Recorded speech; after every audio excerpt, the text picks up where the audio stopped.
দর্শক আসসালামু আলাইকুম। বরাবরের মতো নিয়মিত কৃষি বিষয়ক আপডেট নিয়ে আমি মেহেদি ফারদিন আপনাদের মাঝে হাজির হয়ে থাকি। আজকে আমাদের টপিকসটা হচ্ছে সম্পূর্ণ ছাদ বাগান ভিত্তিক। আর আজকে যে গুরুত্বপূর্ণ বিষয়টা এনেছি সেটা হচ্ছে সাদামাছি হোয়াইট ফ্লাই। তো কিভাবে বুঝবেন যে আপনার প্রিয় গাছ শখের গাছটিতে সাদামাছি আক্রমণ হয়েছে, বা চিনার উপায় কি বা বোঝার উপায় কি, সেই বিষয়টা আমি আজকে ভিডিওতে বলবো।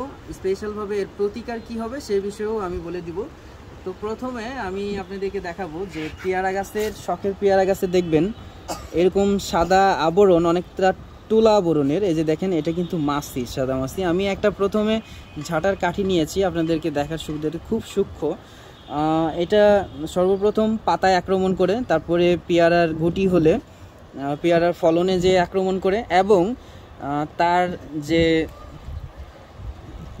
ইটা আছে পয় নিষ্কাশন ব্যবস্থা যদি করে, সে যদি গাছে যদি পটি করে, তাহলে সেই বিষয়ে গাছের পাতাটা কালো হয়ে যায়। আর এটা বিশেষ করে আমেরিকা থেকে সর্বপ্রথম আসছে, তারপরে মধ্য আমেরিকা এবং আমাদের পার্শ্ববর্তী ভারত, তারপরে ভারতের কেরালা ঘিরে আমাদের বাংলাদেশে আক্রমণ 2016 সাল থেকে। তো এটা সর্বপ্রথম ধান খেতে এসেছিল, এরপরে তার বসতি স্থাপনের জন্য কলা গাছে, তারপরে দেন স্টাফ হিসেবে তৃতীয় স্টাফ হিসেবে সে আক্রমণ করছে পেয়ারা গাছে।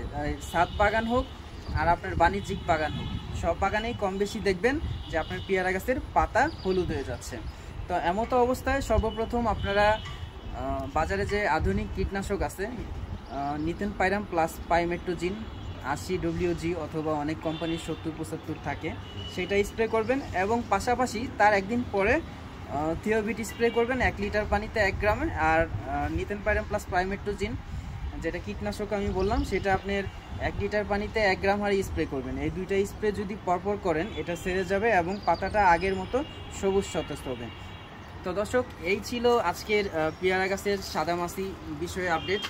এরকম কোনো আরেকটা আপডেট নিয়ে এবং সঠিক তথ্য নিয়ে আমি মেহেদি ফারদিন এগ্রিকালচার মেহেদি হাসান পেজ থেকে আবারও